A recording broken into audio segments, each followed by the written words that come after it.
muy estrictos en ese tema. No es que me siento bien y salgo a darme una vuelta o a comprar lo que necesito. Algún vecino le puede hacer la compra. También otro titular, tenemos la corrupción en el IES, existen trabas para el control político desde la Asamblea, se denuncia la nula transparencia y la protección de autoridades.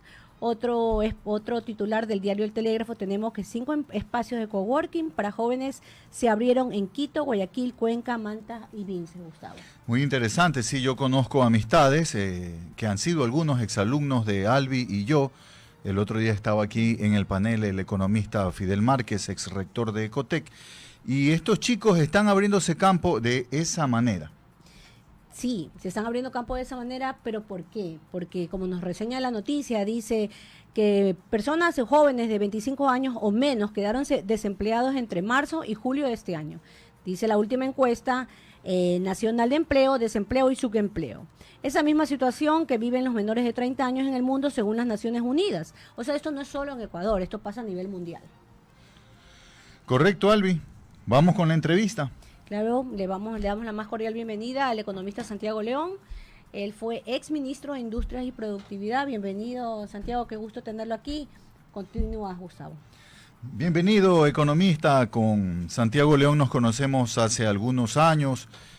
Si mal no recuerdo, en la función pública comenzó en lo que se llamaba CAE, ahora SENAE. Bienvenido. Correcto, sí. Muy buenos días, Gustavo. Buenos días, Albi. Muchísimas gracias por la invitación y gracias también a todos los que están escuchando en este momento. Primero el tema por el que lo invitamos, ¿no? La Corte favoreció, según uno de los titulares que salen en los periódicos el día de hoy, a quienes serían los grandes aportantes del Estado, dejando al arca fiscal sin el ingreso de 280 millones de dólares porque tiró abajo esto del anticipo al impuesto a la renta. Sí, mira, yo creo que esa decisión, yo no quiero entrar en la parte jurídica, no soy abogado, soy economista, entonces dejemos que los abogados opinen respecto a lo jurídico. Lo que sí creo que es importante destacar es el concepto. Y el concepto es que el gobierno se ha quedado sin mecanismos de financiamiento. No sé si lastimosamente o ventajosamente, pero ya no tiene un capital político para mandar una reforma importante a la Asamblea y empieza a buscar ciertos mecanismos que yo sí los critico un poco desde lo conceptual, porque fue este mismo gobierno que en su momento dijo que lo peor o una de las peores cosas que habían hecho el gobierno anterior había sido poner un anticipo al impuesto a la renta, y ahora recurre a lo mismo, con una fórmula distinta, bajo un mecanismo distinto, pero en otras palabras es exactamente lo mismo, poner un anticipo al impuesto a la renta, que es un anticipo que en realidad representa, yo digo, pan para hoy, hambre para mañana, porque lo único que estás haciendo es anticipando un anticipo que el Estado debería recibir el próximo año. Sobre todo que se basa en las ventas del segundo semestre del año pasado, que tienen que haber sido distintas a las del primer semestre de este año. Sí, y no solo eso, sino que además en base a una utilidad que no necesariamente significa que yo voy a tener la liquidez para pagarla. Pero más allá que eso, además que no es que con eso resolvíamos el problema fiscal, ¿no? Estamos hablando que el problema fiscal es de más de 8.000 millones de dólares y esto apenas iba a ser una recaudación de 280, pero sí le iba a quitar liquidez a las empresas. Yo creo que por ese lado no van las soluciones. Creo que deberíamos y comentar, y voy a retroceder un poco y quizás hablar del contexto general, ¿no? Y creo que el contexto general hay que hablarlo desde dos espectros, el macroentorno y el microentorno. Vamos al macroentorno. En el macroentorno, hablando del tema que estábamos mencionando, que es la liquidez, hay un serio problema de liquidez en el mercado. Y no digo en el sistema, en el mercado. ¿Y a qué me refiero en el mercado? En la calle. ¿A eso se debe la deflación? Sí, es parte de eso, porque las cosas se están contrayendo. ¿Y por qué se están contrayendo? Y es una falta de circulante. Y cuando hablo en la calle es porque en el sistema como tal sí existe liquidez. Es decir, los depósitos, si nosotros revisamos las cifras de depósitos en los bancos, los depósitos han ido aumentando. La última tasa de crecimiento del último mes fue como de 5.6%. Es decir, la gente sí está depositando plata en el banco. Pero el banco está reduciendo fuertemente los créditos que van al sector productivo, sobre todo. En el sector productivo incluso tenemos tasas negativas. Es decir, está decreciendo la cantidad de créditos productivos en el sistema. Eso hace que las empresas tengan menos dinero. Esas decisiones, que si uno lo ve desde lo individual, es decir, una persona dice, bueno, yo estoy ahorrando porque no sé qué más viene, hay incertidumbre, entonces aumento mi depósito, no se puede criticar. Tampoco puedo criticar al banco que dice, no, yo tengo que cuidar la liquidez y mejor en este momento no presto porque las cosas están complicadas. Pero necesita colocar el banco también. Exacto, pero si bien como decisiones individuales no son criticables, si nosotros lo vemos desde el sistema como tal y yo como gobierno, sí diría, no, aquí yo tengo que buscar mecanismos para que esa máquina que se me está pagando y se va pagando poco a poco y cuando una máquina deje de funcionar también se oxida, es decir, volverla a arrancar es mucho más difícil. ¿Qué mecanismo yo debo buscar para que esa máquina no se me apague y que siga rodando? Y ahí debería buscar maneras en que la banca privada inyecte dinero a la economía. Y sobre todo ¿a quiénes? A las MIPYMES. ¿Por qué a las MIPYMES? 3 razones básicas. Primero, porque son las que más necesitan ayuda, digamos, las que más ayuda necesitan. Las MIPYMES siempre, digamos, tienen más dificultad para conseguir créditos, más dificultad para tomar buenas decisiones financieras, etcétera. Entonces son las que más ayuda necesitan primero. Y son negocios familiares. Y son negocios familiares, son negocios de muchos incluso de supervivencia, ni siquiera de altas rentabilidades, en primer lugar. En segundo lugar, porque son las empresas que más empleo generan en el país. El 70% del empleo la dan los MIPYMES. Entonces, si yo cuido a la MIPYME, también estoy cuidando el empleo. Si yo cuido el empleo, trato de que el consumo permanezca. Y si el consumo permanece, digamos, el dinero sigue circulando. Y tercero, es porque además el multiplicador del dinero de una MIPYME es mucho más acelerado que el de grandes empresas. ¿Por qué? Porque, y aquí un ejemplo sencillo, si yo voy y le compro a la tienda que está a la vuelta, digamos, de la esquina de mi casa, ese tendero que está recibiendo ese recurso seguramente lleva 3 meses sin poder haber sido cortar el pelo y va y se corta el pelo, y el que se corta el pelo paga el arriendo que no había pagado, entonces el dinero empieza a circular mucho más rápido. A diferencia de que si voy a un gran supermercado, no tengo nada en contra del supermercado por ese caso, solo estoy ejemplarizando desde lo económico, pero a diferencia de que yo voy al supermercado, que eso entra a una contabilidad, una rentabilidad y el recurso no sale tan rápido como saldría de una MIPYME. Entonces, esas creo que son 3 razones básicas para que el gobierno hable de estas cosas. Lastimosamente no lo escucho hablar de estas cosas, pero que se enfoque en reactivar MIPYMES con ideas que innovadoras, digamos, empezar a ver otro tipo de cosas. Siempre esos ajustes por empleo son demasiado dolorosos. Por ejemplo, yo decía, hay devoluciones del SRI que están pendientes desde el año pasado. Digamos, puede ser que en mi caso yo soy un pequeño empresario, mi esposa tiene una devolución de impuestos del año pasado que ya está aprobada pero no se la han devuelto, y yo por el otro lado estoy sufriendo para pagar seguro social, para pagar los cruces de IVA, etcétera. Déjenme utilizarlo eso como nota de crédito y me das un poco de alivio. O por ejemplo declarar los días miércoles de no se paga IVA en consumo de restaurantes, hoteles, etcétera. Como lo han hecho otros países. Como lo han hecho otros países, porque así yo aliento el consumo. Claro, ya vendré el fiscalista y decirme, no, pero lo que pasa es que el Estado necesita recaudar. Sí, pero una recaudación que no está teniendo. Proponiendo que salga el efectivo del SRI, sino que se haga un cruce de cuentas. Correcto, que se haga un cruce. Y en el otro ejemplo que ponía, por ejemplo, que los miércoles todos salgamos a consumir, sobre todo en la cadena de hoteles y restaurantes, todo lo que tiene que ver con que la cadena de turismo está demasiado afectada. Y Hubo además una protesta ayer. Además que hay una escasez de empleo en ese sector, que son sectores, cada vez que cierra un hotel, cada vez que yo me entero de una noticia de cierra un hotel, me pongo a pensar en cuánta gente se fue a la calle, porque un hotel ocupa bastante gente, entre la gente de administración, la gente de limpieza, la gente de cocina, etcétera. Lo mismo un restaurante. De hecho, los migrantes en Estados Unidos trabajan en las cadenas hoteleras. Es correcto, y son cadenas que, digamos, un sector que genera muchísimo empleo. Entonces, ¿qué es lo que haría? Bueno, por ejemplo, volví a ese ejemplo, de un miércoles o jueves o el día que sea, no hay IVA.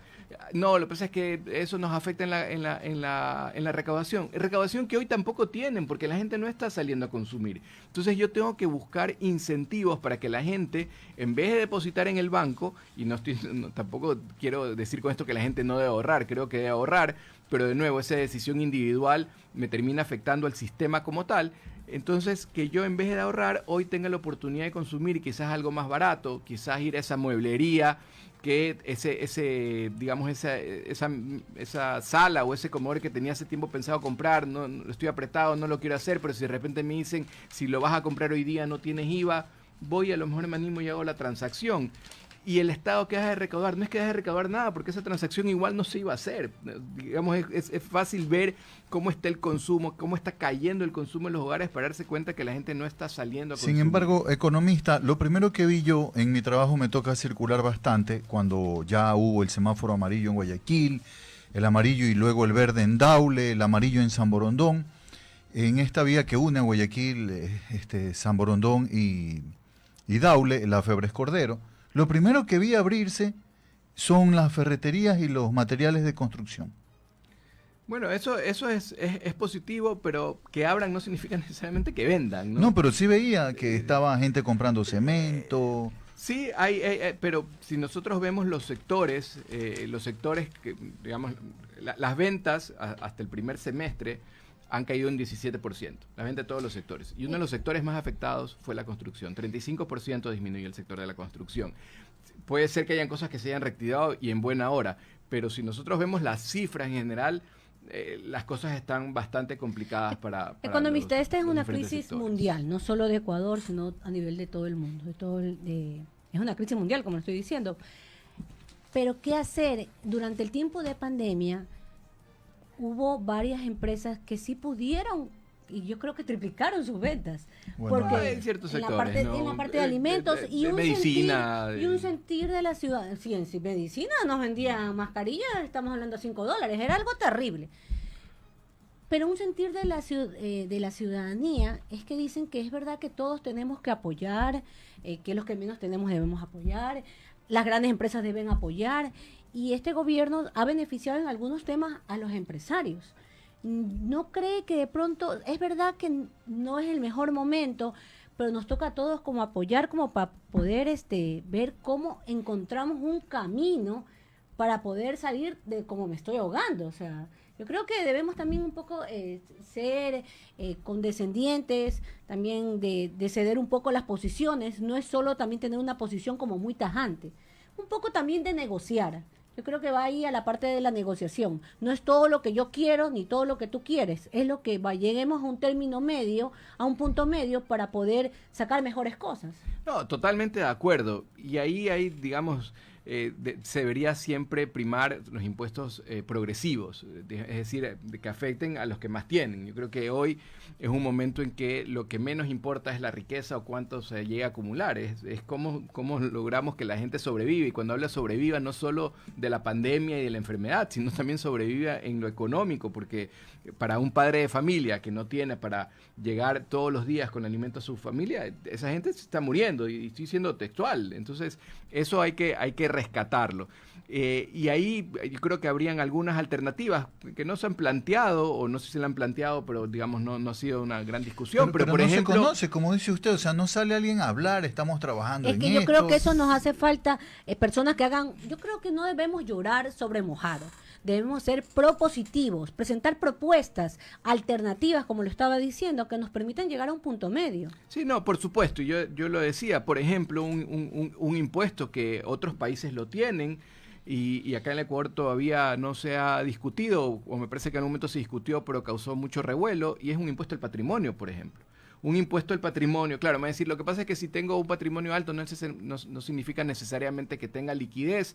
Bueno, eso es un tema a resolver, pero si uno tiene grandes patrimonios, y aquí en el país hay grandes patrimonios, grandes fortunas, bueno, que en estos momentos puedan sacrificar algo de esa fortuna, nadie se va a morir de hambre con eso, todo lo contrario, vamos a salvar a mucha gente. Pienso que aquí los empresarios escuchan impuestos, entonces como que enseguida se asustan. Y no debería ser así. Como usted lo está diciendo, el impuesto al patrimonio en otros países estuvo una aceptación. pero aquí no la hubo. Sí, por ejemplo, en Colombia existe el impuesto al patrimonio. Muchos países tienen el impuesto al patrimonio y creo que es un impuesto válido de analizar. Si me preguntan, yo los impuestos en los cuales no estoy de acuerdo en incrementarlos en este momento o no estaría son aquellos que afectan el consumo, la circulación. Pero impuesto al patrimonio es otra cosa y ahí podría haber una importante cantidad de se lo logra cobrar, de recursos. aunque esos patrimonios estén protegidos por fideicomisos. Sí, no, eso hay mecanismos, digamos, hay alternativas, siempre se lo puede hacer. La plata no es tan fácil de esconder, entonces creo que los patrimonios puede haber un impuesto ahí. Digamos, y esto lo digo para analizar, una alternativa no es ni la única alternativa ni la única solución, pero es muy importante lo que usted dice, Albi. Hay que discutir estos temas. A mí lo que realmente me preocupa profundamente es que no estamos discutiendo. Nos tienen distraídos en sin número de temas más políticos que económicos que no nos llevan a ningún lado. A mí me llama la atención a discutir estos temas a profundidad. Lo que usted propone es válido. Me llama la atención de que la reacción de la negativa de la Corte en dejar que sea efectivo este anticipo del impuesto a la renta sea la ministra de Gobierno. No porque sea una mala vocera, de hecho por eso creo que salió a hablar, pero no el ministro pues del área. Sí, yo creo que hay algunas preguntas que no tienen respuesta, insisto, lastimosamente, pero también como dice Albi, yo creo que más allá de quejarnos, creo que también tenemos que tomar, digamos, el sector privado tiene que tomar también sus decisiones y ahí me voy al otro aspecto que yo les comentaba al inicio, dos aspectos, el macroentorno y el microentorno. Y bueno, vamos al microentorno, a las decisiones empresariales y ahí creo que también hay cosas que se debe hacer desde el interior de cada empresa. El primero es analizar el entorno, es decir, yo tengo que saber en qué sector estoy. Volviendo a una noticia que comentaba Gustavo, el sector camaronero, por ejemplo. Sector camaronero, uno dice, bueno, está atravesando problemas con China y sí, efectivamente hay un problema ahí, pero también hay una gran oportunidad. ¿Por qué hay una gran oportunidad? Porque China es la única economía, hablando de bloque, que en el 2020 no va a decrecer. Es impresionante. Digamos, Estados Unidos va a decrecer, la Unión Europea va a decrecer y China va a crecer. China va a crecer, claro, va a crecer menos, va a crecer al 1.5, 1.6, pero el crecimiento del 1.6 en una economía como China es bastante. Y ahí nuestro sector camaronero ha encontrado un nicho interesante. De hecho, el 80% de las exportaciones de mayo o abril o mayo, se me va un poco ahí el mes, pero fueron justamente a China.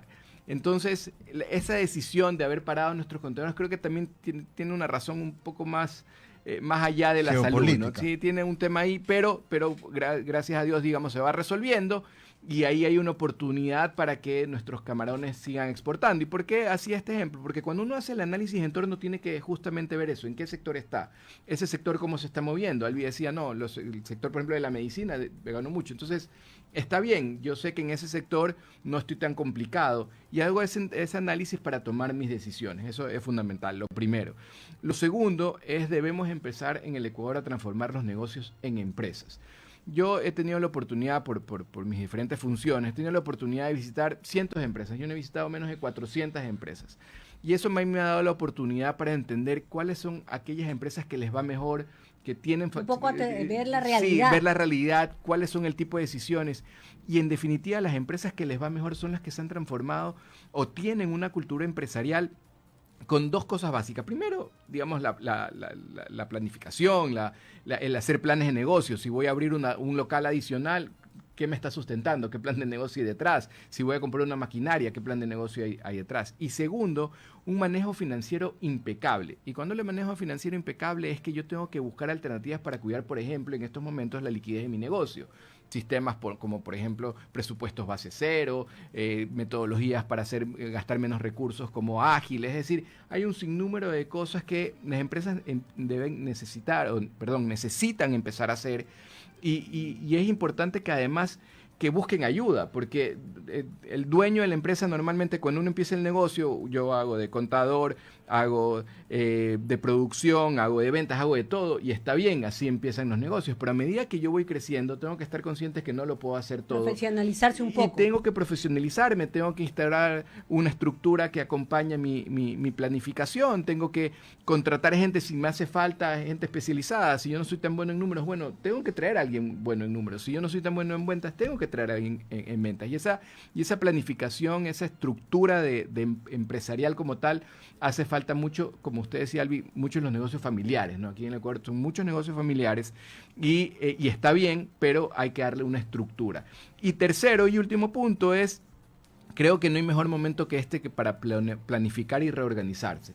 Hoy que las cosas están un poco más lentas, bueno, tengo que sentarme a pensar qué quiero lograr aquí a 1 año, 5 años, 10 años. Obviamente haciendo el análisis del entorno, del sector, el análisis comercial en donde yo estoy, pero y ni tanto cómo voy a estar en 1 año, 2 años, sino ver cómo sobrevivo. Además, y eso es un poco también alinear las expectativas. Yo tengo que estar consciente que este año no es un año para obtener riquezas, para obtener ahorros, para comprarme el carro. No. Este año es un año, como usted dice, de Para sobrevivir. Yo creo que si este año termino sin perder, ya es una ganancia. Si este año termino sin despedir a nadie, ya es un éxito. Y debo estar totalmente satisfecho con aquello. Y creo que esa alineación de expectativas también es importante. Y algo que usted decía de lo de si no despedimos y todas las demás cosas, yo creo que eso sí ha hecho algo la cartera del Ministerio del Trabajo, creando condiciones de otros tipos de contratos como el de giro del negocio, o sea, creando alternativas. Si bien es cierto que no a todo el mundo le gusta que te bajen el sueldo, pero yo creo que es para o sobrevives, o es esto o es nada. Sí, ahí de nuevo, yo creo que ahí el problema es que no se den abusos, ¿no?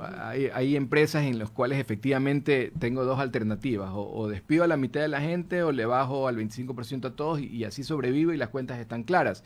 Y es una decisión dolorosa, a nadie le gusta, pero como usted dice, bueno, si es una medida que me va a ayudar a sobrellevar el negocio, es entendible. El problema sí estaría que yo pretenda obtener rentabilidad en base a eso. Eso ya es otra cosa y obviamente esos abusos nunca vamos a estar de acuerdo con ese tipo de abusos. ¿Y por qué no plasmar un documento, propiciar reuniones con distintos gremios empresariales como para representar un tipo de propuestas al gobierno nacional que, si bien es cierto, sí los escucha? Sí, es correcto. Yo no pertenezco a ningún gremio, entonces por eso no puedo hablar por ellos, pero me parece una recomendación bastante válida y es que existan este tipo de propuestas, que digamos, las que yo estoy mencionando. Pero también no solamente de gremios, sino también del sector ciudadano. Usted pertenece a la ciudadanía, usted pertenece a un país, a los ecuatorianos. ¿Y por qué no abanderar estas propuestas económicas que piensan que podría darle un respiro al país? Sí, tiene razón, es una buena reflexión, algo por ahí a veces publico, pero créame que también hoy estoy bastante enfocado en ayudar a mis clientes, ¿no? Yo de esa parte de mi asesoría, entonces también estoy con las manos bastante llenas de los problemas de mis propios clientes, pero tiene razón, es verdad, es una buena reflexión, hay que también tratar de ¿Sus clientes son ámbito Guayaquil, costa o a nivel nacional, la Barca Sierra? No, en todo el país, tengo clientes en todo el país, cualquier persona o cualquier empresa que necesita ayuda en estos temas que estamos hablando, ¿no? Planificación, asesoría financiera, ahí les estamos dando una mano. Le pregunto esto porque yo tengo una imagen como ciudadano y como periodista. Guayaquil empezó el estado de excepción, la cuarentena, con el golpe, el aguijón del virus aquí. Y salimos y estamos en un semáforo amarillo que prácticamente es verde. Usted quiere circular por Clemente Ballén 10 de agosto en pleno centro de Guayaquil y es un día normal. Pero en Quito les cogió el brote de la pandemia cuando ya la gente quería salir de la casa. Eso es un poco más difícil, ¿no? Porque ellos ya estuvieron encerrados y ahora tienen que seguir encerrados con mucha más rigurosidad. Entonces, ¿cómo los va a golpear a ellos económicamente? ¿Y cómo nos afecta a Guayaquil y a la costa? Porque allá se giran las órdenes del pago de los sueldos, se pone el dedo, la autorización. Creo que también va ¿Cómo nos afecta? Un poco, Gustavo, lo que tú dices, Quito se caracteriza por ser más burocrático. Por eso. Están más las instituciones públicas y en cambio Guayaquil es más pero también comercial, tienen industria. mueve más la industria. Es correcto, también tienen industria. El sector de alimentos, por ejemplo, sigue funcionando bastante bien. Pero definitivamente hay otros sectores y que en realidad, les soy sincero, el que más me preocupa, de nuevo, no son esos pequeños negocios que vemos como a día van cerrando uno tras otro, un efecto dominó, genera desempleo y eso es lo que está complicando y en Quito de manera bastante fuerte, ¿no? En las últimas semanas, ¿no? Entonces hay que buscar alternativas para ellos. Desde su óptica económica, ¿cómo terminamos el año? Mire, yo creo que el decrecimiento va a ser fuerte, va a ser un decrecimiento más fuerte que tuvimos en el 99. Los consumos de los hogares están cayendo más y además que en el 99 teníamos válvulas de escape, ¿no? Válvulas de escape como por ejemplo la migración, cambio de moneda, etcétera, que hoy ya no tenemos. Entonces, de nuevo, yo creo que es un año sumamente complicado, es un año que nos va, digamos, siempre tratando de sacar lo positivo, es un año que nos ha ayudado a reflexionar mucho del rol que debe cumplir cada uno dentro de la sociedad y las cosas que nosotros debemos aportar.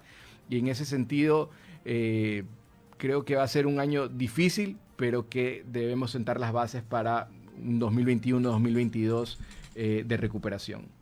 Sí, nos toca un poco poner la casa en orden, casa adentro. También, correcto. O sea, un poco, sí. Eso es importantísimo.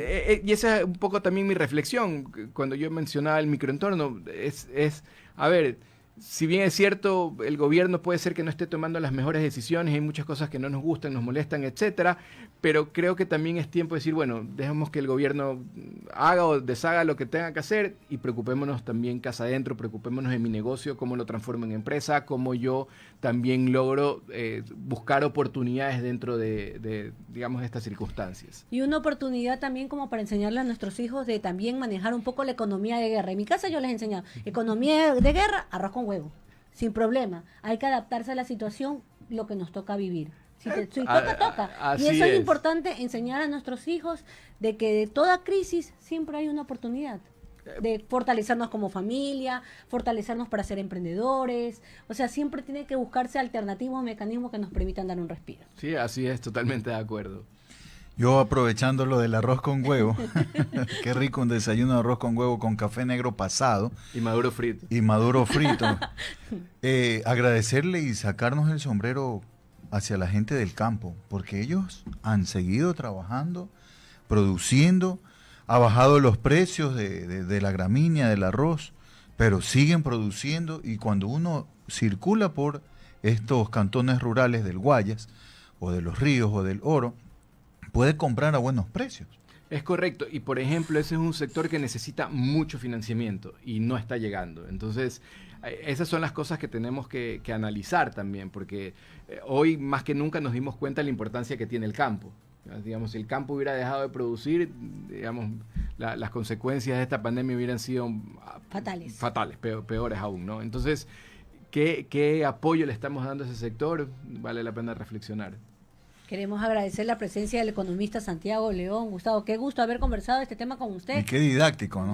Y qué didáctico, y sobre todo didáctico, y también nos aterriza en la realidad, que eso es importante. A veces como que fantaseamos mucho y no, y es importante estar aterrizados en la realidad. No, muchísimas gracias a ustedes por la invitación y a todos quienes han seguido la entrevista. Gracias, economista.